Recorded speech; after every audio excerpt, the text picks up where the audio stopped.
ஆந்திர போலீசாரால் சுட்டுக் கொல்லப்பட்ட தமிழகத்தைச் சேர்ந்த 6 கூலி தொழிலாளர்களின் மறுபிரேத பரிசோதனை அறிக்கை திங்களன்று தாக்கலாகிறது. திருவண்ணாமலை அரசு மருத்துவமனையில் 6 பேருடைய உடல்களை ஆந்திர மருத்துவர் குழுவினர் சனிக்கிழமை அன்று மறுபிரேத பரிசோதனை நடத்தினர். அப்போது ஏற்கனவே பிரேத பரிசோதனை செய்த ஆந்திர மாநில மருத்துவர்கள் உடன் இருந்தனர். மறுபிரேத பரிசோதனையை முன்னிட்டு 120க்கும் மேற்பட்ட போலீசார் பாதுகாப்பு பணியில் ஈடுபட்டனர். 3 அடுக்கு பாதுகாப்பு போடப்பட்டிருந்தது. 12 கேமராக்கள் கொண்டு இந்நிகழ்வு பதிவு செய்யப்பட்டது. ஆந்திர மருத்துவ குழுவினரின் மறுபிரேத பரிசோதனை அறிக்கை திங்கட்கிழமையன்று ஹைதராபாத் உயர்நீதிமன்றத்தில் தாக்கல் செய்யப்படுகிறது.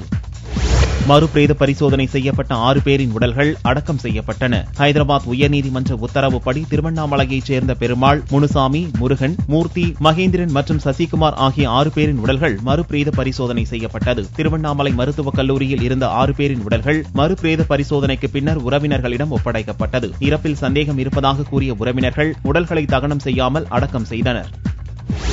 திருச்சி சுங்கத்துறை அலுவலக பாதுகாப்பு பெட்டகத்தில் இருந்து 14.5 கிலோ தங்கம் மாயமாகியுள்ளது. திருச்சி மாவட்டத்தில் உள்ள சுங்கத்துறை அலுவலகத்தின் பாதுகாப்பு பெட்டகத்தில் இருந்து 5 கோடி ரூபாய் மதிப்புள்ள 14.5 கிலோ தங்கம் திருடப்பட்டுள்ளதாக கண்டோன்மென்ட் போலீசில் புகார் தெரிவிக்கப்பட்டுள்ளது. போலீசார் விசாரணை நடத்தி வருகின்றனர். சமீபத்தில் திருச்சி விமான நிலையத்தில் பிடிப்பட்ட 7 கிலோ கடத்தல் தங்கத்தை பாதுகாப்பு பெட்டகத்தில் வைக்கச் சென்றபோது திருட்டு சம்பவம் அம்பலமாகியுள்ளது.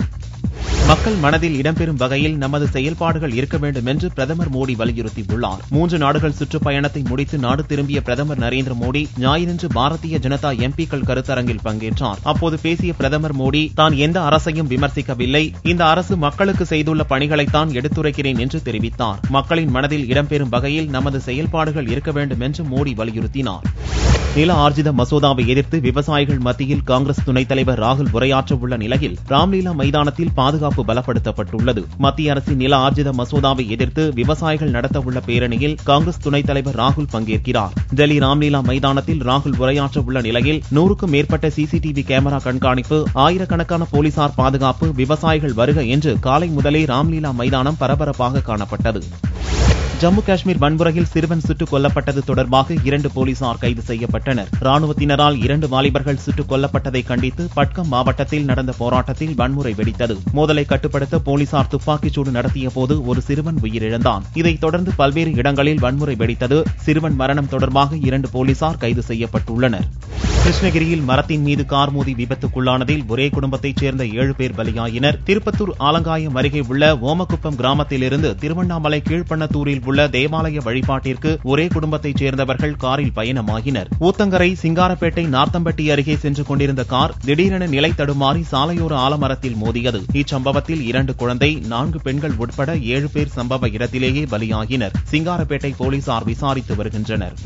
தமிழக முதல்வரை சந்திக்கும் பேரணி நடத்த சத்துணவு பணியாளர்கள் முடிவெடுத்துள்ளனர். தங்களது கோரிக்கைகளை வலியுறுத்தி கடந்த 15ஆம் தேதி சத்துணவு பணியாளர்கள் போராட்டம் துவக்கினர். ஆர்ப்பாட்டம், உண்ணாவிரதம், சிறை நிரப்பும் போராட்டத்தில் ஈடுபட்டனர். தொடர்ந்து திருச்சியில் நடந்த தமிழ்நாடு சத்துணவு பணியாளர் சங்க மாநில செயற்குழு கூட்டத்தில் வரும் 27ஆம் தேதி சென்னையில் முதல்வரை சந்திக்கும் பேரணி நடத்த தீர்மானம் நிறைவேற்றப்பட்டது.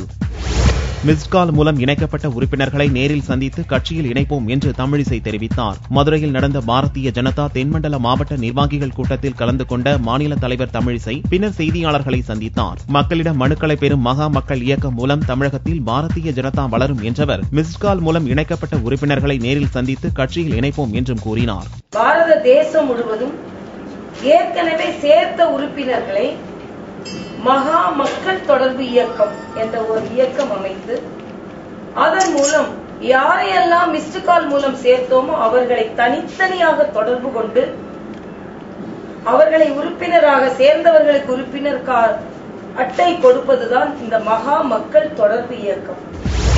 பாரம்பரிய கட்டடங்கள் அமைந்துள்ள புதுச்சேரி வைசியாள் வீதியில் தானே புயலுக்கு பிறகு மீண்டும் மரங்கள் வளர்ந்து ரம்மியமாக காட்சியளிக்கிறது. புதுச்சேரியில் பிரெஞ்சு இந்திய கலாச்சார கட்டடக்கலை மூலம் அதிக அளவிலான கட்டடங்கள் கட்டப்பட்டுள்ளன. பாரம்பரிய கட்டடங்கள் அமைந்துள்ள வைசியாள் வீதிக்கு யுனெஸ்கோ விருது வழங்கப்பட்டது. தானே புயலின் போது புதுச்சேரியில் வீசிய காற்றில் ஆயிரக்கணக்கான மரங்கள் வேரோடு சாய்ந்தன. இதில் வைசியாள் வீதியில் இருந்த மரங்களும் தப்பவில்லை. இதனால் இந்த வீதி பொலிவிழந்து காட்சியளித்தது. தற்போது வனத்துறை மற்றும் தொண்டு நிறுவனங்கள் முயற்சியால் சுற்றுச்சூழல் மீட்டெடுக்கப்பட்டுள்ளன.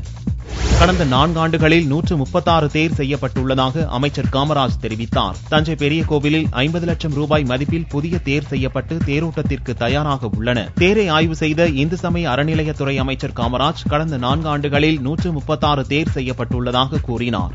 இந்த 4 ஆண்டுகளில் மட்டும் தமிழகத்தில் இந்த தேரை சேர்த்து 136வது தேர் இந்த தேர்.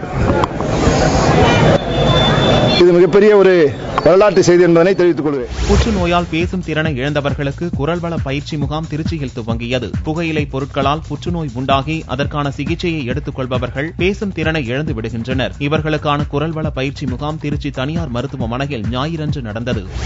புதுச்சேரி கோவில்களில் நடந்த பால்குட ஊர்வலத்தில் ஏராளமான பக்தர்கள் கலந்து கொண்டு சுவாமி தரிசனம் செய்தனர். முத்தியால்பேட்டை அங்காள பரமேஸ்வரி கோவிலில் 8ஆம் ஆண்டு பால்குட ஊர்வலம் மற்றும் சித்திரை அமாவாசை திருவிழா நடந்தது. அம்மனுக்கு சிறப்பு அபிஷேக ஆராதனைகள் நடந்தது. இதில் ஏராளமான பக்தர்கள் கலந்து கொண்டு பொங்கலிட்டு நேர்த்தி கடன்களை செலுத்தினர். நயினார் மண்டபம் நாகமுத்து மாரியம்மன் மற்றும் முத்து மாரியம்மன் கோவிலில் 108 பால்குட அபிஷேகம் நடந்தது. இதில் ஏராளமான பெண்கள் கலந்து கொண்டு பால்குடத்தை சுமந்து ஊர்வலமாக வந்தனர். கோவை ஆர்எஸ்புரத்தில் தமிழக பாரம்பரிய விளையாட்டுகளை ஊக்குவித்து விழிப்புணர்வு ஏற்படுத்தும் வகையில் விழா நடந்தது. தமிழர்களின் பாரம்பரிய விளையாட்டுகளான பம்பரம் விடுதல், கோலிகுண்டு எறிதல், உரியடித்தல், பல்லாங்குழி, கில்லி ஆகியன தற்போது அழிந்து வருகிறது. இதுபோன்ற விளையாட்டுகளை ஊக்குவிக்கும் வகையில் கோவை ஆர்எஸ்புரத்தில் உள்ள கலையரங்கத்தில் பாரம்பரிய விளையாட்டு விழா நடந்தது. இதில் ஆண்கள், பெண்கள் என 50க்கும் மேற்பட்டோர் கலந்து கொண்டு விளையாடினர்.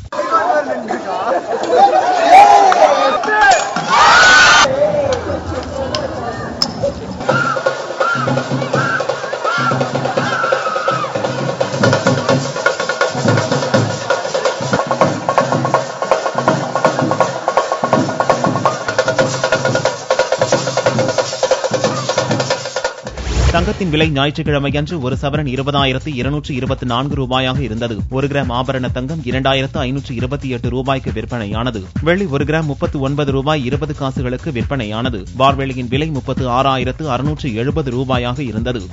PVP நிறுவனம் அட்வான்ஸ் கூட தரவில்லை என்று நடிகை ஸ்ருதிஹாசன் ஆந்திர நீதிமன்றத்தில் பதில் மனு தாக்கல் செய்துள்ளார். தமிழ் மற்றும் தெலுங்கு மொழியில் தயாராகும் ஒரு படத்தில் நடிகர்கள் நாகார்ஜுன், கார்த்தி நடிக்கின்றனர். கார்த்தியின் ஜோடியாக ஸ்ருதிஹாசன் ஒப்பந்தம் செய்யப்பட்டார். PVP நிறுவனம் தயாரிக்கும் இப்படத்தின் பாதியிலேயே படப்பிடிப்புக்கு வர முடியாது என்று நடிகை ஸ்ருதிஹாசன் மறுத்துவிட்டார் என்று அவர் மீது வழக்கு தொடரப்பட்டது. இவ்வழக்கை விசாரித்த ஹைதராபாத் நீதிமன்றம் ஸ்ருதிஹாசனை புதிய படங்களில் ஒப்பந்தம் செய்ய இடைக்கால தடை விதித்து உத்தரவிட்டது. இந்நிலையில் ஹைதராபாத் சிட்டி சிவில் நீதிமன்றத்தில் பதில் மனு தாக்கல் செய்த ஸ்ருதிஹாசன் PVP நிறுவனம் தயாரிக்கும் படத்தில் நாயகியாக நடிக்க தன்னை ஒப்பந்தம் செய்தது உண்மைதான் என்றும், ஆனால் அதற்காக முன்பணம் எதுவும் வாங்கவில்லை என்றும் தெரிவித்தார். ஏப்ரல் 2ஆம் தேதி படப்பிடிப்பிற்கு வர வேண்டும் என்று மார்ச் 17ஆம் தேதி தனக்கு தெரிவித்ததாகவும், அந்நேரத்தில் ஏற்கனவே ஒப்புக்கொண்ட புலி படத்தின் படப்பிடிப்பில் இருந்ததாகவும் தெரிவித்துள்ளார். இவ்வழக்கு வரும் திங்களன்று மீண்டும் விசாரணைக்கு வருகிறது. தானே நடித்து இயக்கிய ஆண்பாவம் திரைப்படத்தை மீண்டும் தயாரிக்க இயக்குநர் பாண்டியராஜன் முடிவு செய்துள்ளார். தனது கதாபாத்திரத்தில் தனது மகன் பிருத்விராஜனை நடிக்க வைத்து இயக்குகிறார். 1985ஆம் ஆண்டு பாண்டியராஜன் இயக்கத்தில் அவரே கதாநாயகனாக நடித்து வெற்றி பெற்ற இப்படத்தின் ரீமேக் தனது மகனுக்கு திருப்பு முனையாக அமையும் என்று பாண்டியராஜன் நம்புகிறாராம். சமீபத்தில் வெளிவந்த வஜ்ரம் படத்தை தயாரித்த ஸ்ரீ சாய்ராம் பிலிம் ஃபேக்டரி நிறுவனம்தான் இப்படத்தை தயாரிக்க முன்வந்துள்ளது. இப்படத்துக்கு 2 நாயகிகள் தேவை என்பதால் அவர்களை தீவிரமாக தேடி வருகிறாராம் பாண்டியராஜன். கேரளாவில் உள்ள ஒட்டப்பாலத்தில் படப்பிடிப்பு தளங்களை முடிவு செய்துள்ள பாண்டியராஜன் விரைவில் படப்பிடிப்பை துவக்க திட்டமிட்டுள்ளார்.